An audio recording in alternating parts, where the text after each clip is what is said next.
Having explored some of the unknowns and mysteries in some of the missing episodes, I'd like to take a moment to show some appreciation for something I spotted in an existing episode. Let's go back to the 10th planet, specifically this scene in episode 3.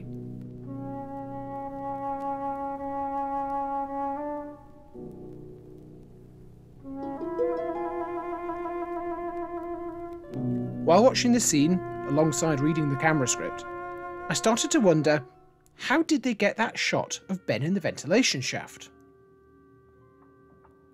As we can see, to the left of the shaft is the corridor. So where is the camera? My first thought was that the shots of Ben were inserted in later.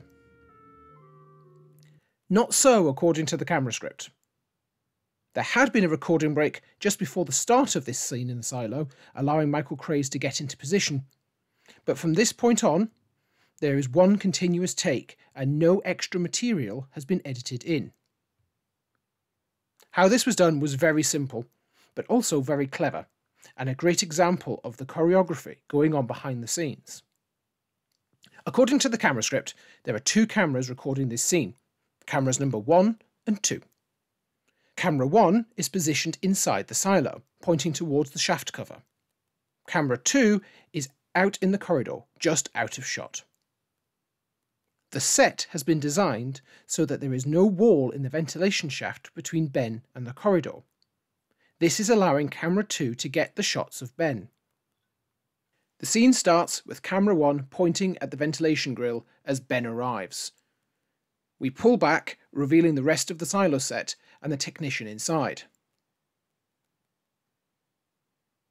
We then cut to camera 2, which is pointing at Ben in the ventilation shaft, and then back to camera 1 as the technician is called outside.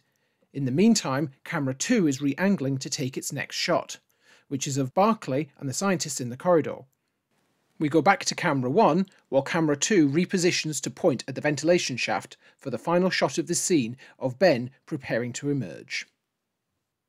If we go back to camera 1 and we look carefully to the side of Ben, we can just make out the gap in the edge of the set.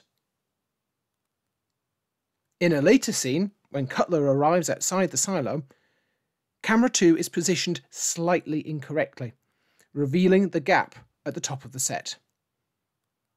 This is a very short scene, but the attention to detail shows that even with the smallest of scenes, there was a lot of thought put into how to make them visually interesting while using as few resources as possible.